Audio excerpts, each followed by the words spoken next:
जनवयच्या जागर स्त्री शक्तीचा या महिला दिन निमित्त स्पेशल एपिसोड मध्ये तुम्हा सर्व प्रेक्षकांचं स्वागत करते।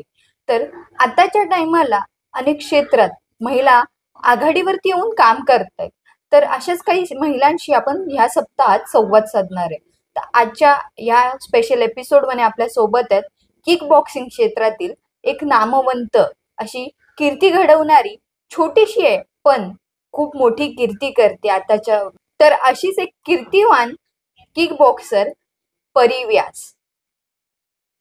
तर तुला सर्वप्रथम महिला दिनाच्या खूप खूप शुभेच्छा। आणि तुला ह्या क्षेत्रात कशी काय तुझी आवड निर्माण झाली, तुझा कसा काय प्रवास आतापर्यंतचा झाला, आणि तुला ह्या क्षेत्रासाठी कोणी कोणी मार्गदर्शन केलं? मी जेव्हा फर्स्ट स्टँडर्डला होती, माझ्या स्कूलच्या खाली क्लास होता, ते बघून मला ते आवड आली। मग मी खेळायला लागली। खेळता खेळता माझी पहिली मॅच झाली, मला अजून इंटरेस्ट यावा लागला त्याच्यात। मग मी त्या क्षेत्रात अशी पुढे पुढे गेले आणि आज मी इथपर्यंत आहे। मी आतापर्यंत भूतान, नेपाळ अशा वेगवेगळ्या ठिकाणी खेळली आहे। एकूण माझ्याकडे आता 23 गोल्ड, 3 सिल्वर आणि 4 ब्रॉन्झ आहे। पहिली गोष्ट, माझ्या मम्मी पप्पांनी मला खूप सपोर्ट केला याच्यात, त्यांच्यामुळे मी आज इथपर्यंत आहे। दुसरे म्हणजे माझे कोच अतुल मिश्रा, त्यांनी मला इथपर्यंत आणलंय, त्यांचं ह्या सर्वांमध्ये खूप जास्त सहकार्य।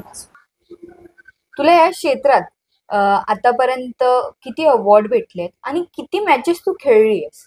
भूतान, नेपाळ मी ह्याच्या आधी खेळली होती, त्यानंतर खूप ठिकाणी, त्यानंतर आता रिसेंटली गोव्याला खेळली मी, तिकडे मला गोल्ड मेडल आहे।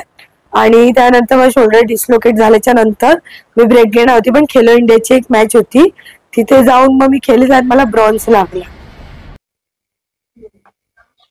तुझ्या ह्या क्षेत्रातील असा कोणता क्षण जो तुला खूप आठवणीत राहील असं नेहमी? माझ्या 12th बोर्ड एक्झामच्या नंतर माझी प्रॅक्टिस बंद होती, ते एक्झामच्या टाइम मध्ये, त्यानंतर थोडा ब्रेक, त्यानंतर लगेच मॅच लागली, तर मी तिकडे गेली आणि मला असं वाटलं की माझ्याकडनं नाही होणार, पण झाली ती गोष्ट, मी खेळून जिंकून आली गोल्ड मेडल। महिला दिन निमित्त सर्वांना काय संदेश देशील?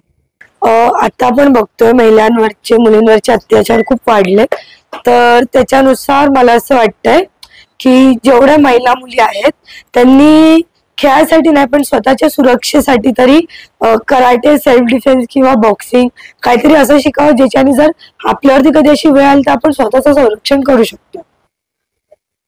हा जो अमूल्य वेळ दिलाय त्याबद्दल तुझं खूप खूप धन्यवाद आणि महिला दिनाच्या खूप खूप शुभेच्छा।